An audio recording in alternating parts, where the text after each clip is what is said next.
Hey, this is Kehinde Fawumi. You're listening to the Unleash Your Genius podcast. I have a question. Right. Does it feel stressy to strip down overall goals to weekly tasks because it causes some kind of self-set pressure that might cause stress? What's your Mm. experience? You could ask me also, does it feel stressy to run 5 kilometers? And I would say, yes, I can't even do two because I've not been running. So what you've not really given time or you've not created a habit out of it will always feel stressy. But if you can build an habit around doing a thing, it becomes super normal. So whatever answer I would give would be based on the kind of habits I have built up, to be honest. And it would not work. It may not work for you. So the most objective answer would be find your rhythm.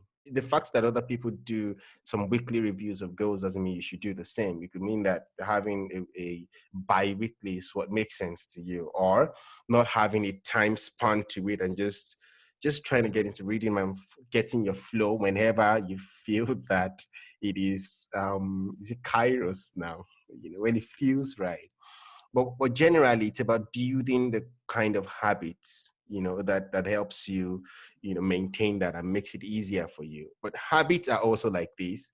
It does not feel easy in the beginning, right? It's super tough, but you have a reason you're doing it. And then you get from being unconsciously incompetent, which means that you don't know.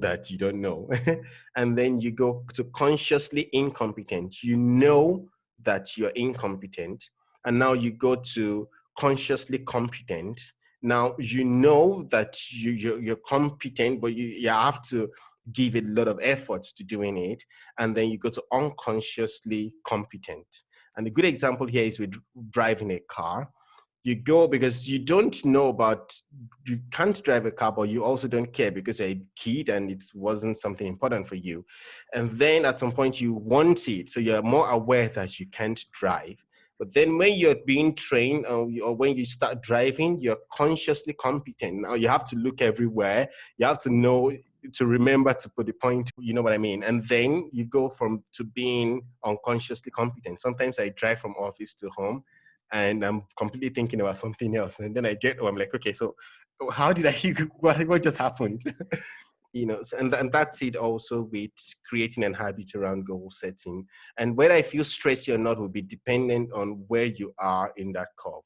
But again, find your rhythm. What is important is, of course, you should track your goals. You can as well not set them if you would not track them. And that's true for personal goals as well as for organizational goals.